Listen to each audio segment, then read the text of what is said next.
Hello दोस्तों, नमस्कार। एक अनदर वीडियो में आपका स्वागत है। कैसे हैं? उम्मीद है अच्छे होंगे, मस्त होंगे, तुस्त होंगे और अपनी तैयारी हो करते होंगे, ऐसी आशा करता हूं। और आज पॉलिटिकल की क्लास होने वाली है, यानी जो राजनीति विज्ञान कक्षा 12 के विद्यार्थियों के लिए कक्षा है, महत्वपूर्ण होने वाली है। तो आपको पूरी क्लास वॉच करनी है और इसमें कुछ जोड़ा जाएगा, ये आपको पहले से क्लियर कर लेता हूँ, जिससे कि आपको एक नोट्स टाइप में मिल जाएगा और इसमें आपको एग्जाम के समय आपको एक अच्छा कंटेंट मिल जाएगा।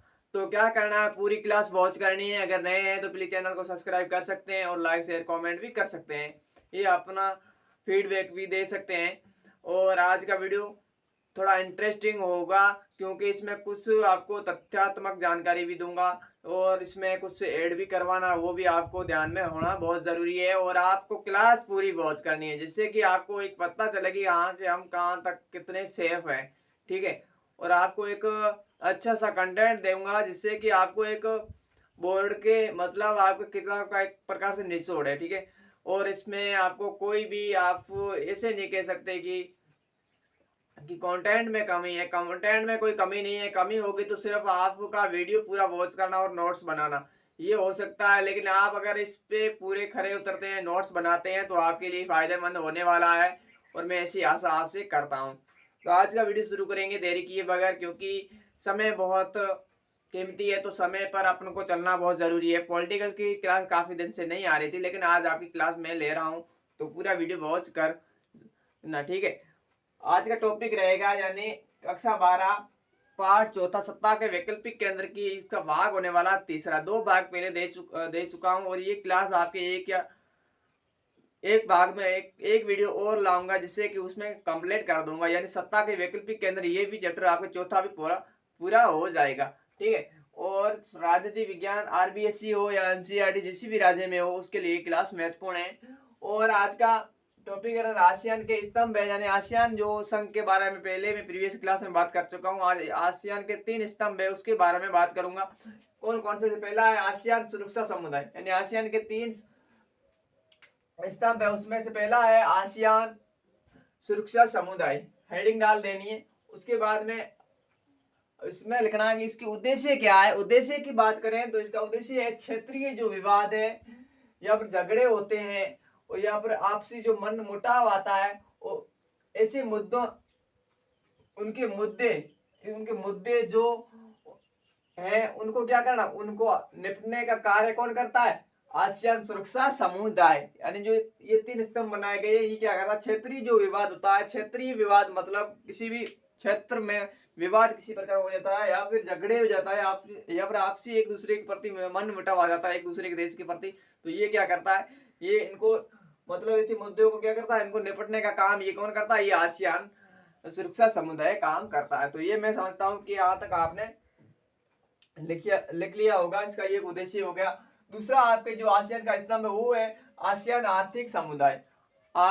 जो आसियान आर्थिक समुदाय, यानी आर्थिक विकास करना। अब आर्थिक विकास कैसे, इसके विषय में आपको लिखना है कि सदस्य जो आसियान के जो सदस्य देश है, लिखो आप, आसियान के जो सदस्य देश हैं उनकी आर्थिक समस्याएं, आर्थिक विवाद निपटारा करना। यानी जो आसियान के सदस्य देश है उनकी आर्थिक समस्याएं और आर्थिक जो विवाद है उनको निपटने का कार्य कौन करेगा? आसियान आर्थिक समुदाय करेगा। उसके बाद में लिखना है उत्पादन को बढ़ाने पर भी बल देना। और ये इनका कार्य आर्थिक जो समुदाय उनका ये भी है कि उत्पादन को बढ़ाने पर भी बल देता है और उनके लिए साझा बाजार भी उपलब्ध कराना। ठीक है। उनके लिए यानी आसियान जो के देश है उनके लिए एक साझा बाजार उपलब्ध करवाना। तो इस प्रकार से ये मैं समझता हूँ तीसरा जो स्तंभ था, इसमें आपने लिख लिया होगा वीडियो को एडजस्ट करके। और जीत उसी की होगी जो क्या करता हो? संघर्ष करता हो। और संघर्ष अपना जारी है, सपने होंगे सच, ऐसी आपसे उम्मीद करता हूँ। आप पूरा वीडियो जरूर देखें। ठीक है। और आगे देखें तो आपको मिलेगा आसियान सामाजिक तथा सांस्कृतिक समुदाय। अब इसके विषय में ये क्या है कि जो सदस्य देश है वो सामाजिक एवं सांस्कृतिक रूप से विकास करना। और क्या करना, परामर्श देना, यानी परामर्श का कार्य भी करता है। और आपसी जो संवाद है यानी बातचीत को भी बढ़ावा देना, ये काम किसका है, आसियान सामाजिक और सांस्कृतिक समुदाय का है। यानी ये क्या करता है कि सदस्य देश एक तो विकास पर बल देते हैं और परामर्श, एक दूसरे से परामर्श करो, एक दूसरे से बातचीत करो, और इसके साथ ही आपसी संवाद को भी बढ़ावा देता है। ठीक है।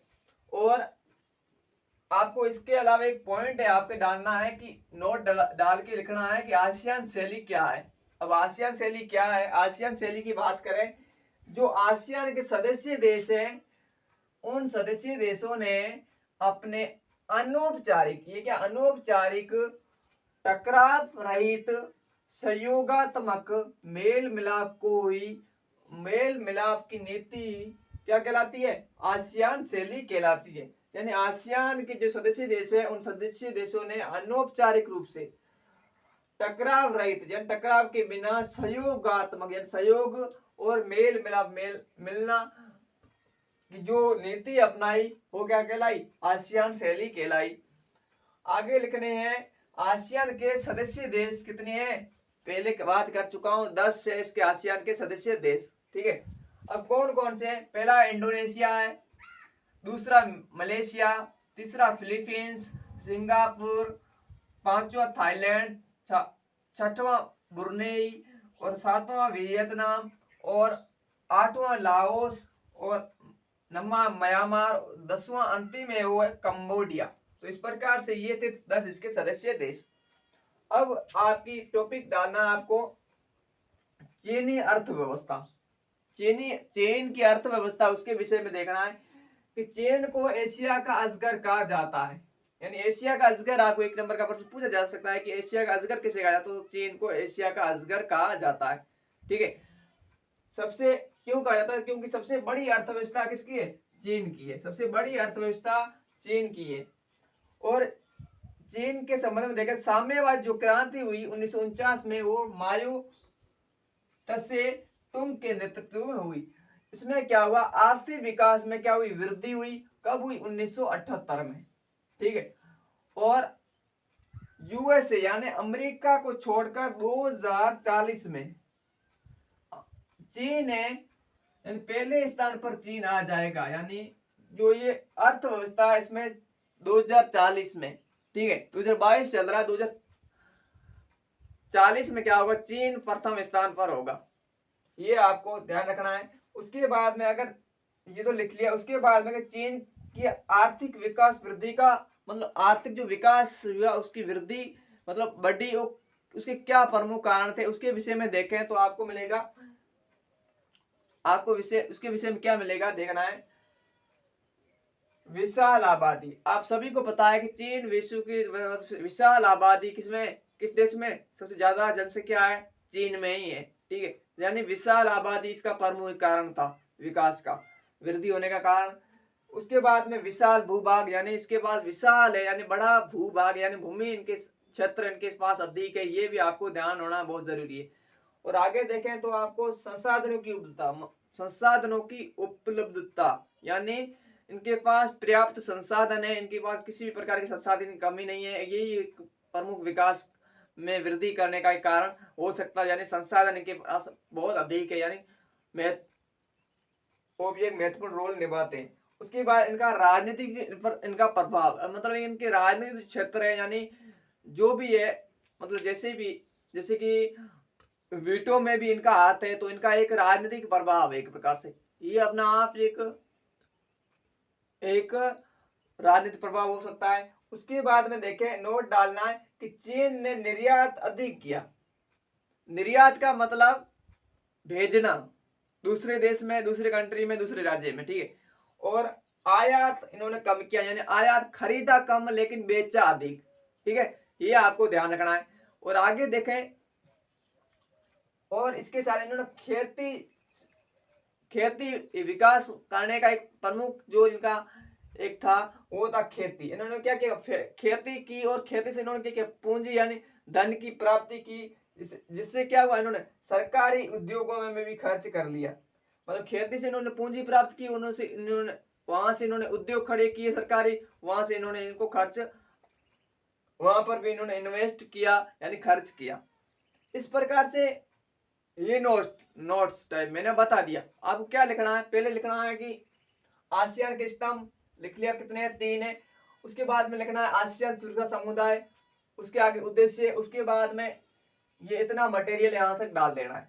उसके बाद में हेडलाइन डालनी है दूसरी, आसियान आर्थिक समुदाय, यानी ये आर्थिक विकास मतलब लिखना आर्थिक विकास करना। उसके विषय में मैंने बीच में कुछ बताया था आपको कि सदस्य देश उनकी आर्थिक समस्याएं हैं, आर्थिक विवाद है, उनका निपटारा करना, उत्पादन को बढ़ाने पर भी बल देना और उनके लिए साझा बाजार भी उपलब्ध कराना। तो इस प्रकार से इसमें लिख लेना। उसके बाद तीसरा लिखना आसियान सामाजिक तथा सांस्कृतिक समुदाय। उसके विषय में आपको ये पैराग्राफ यहाँ तक आप लिख सकते हैं, उस यहाँ तक।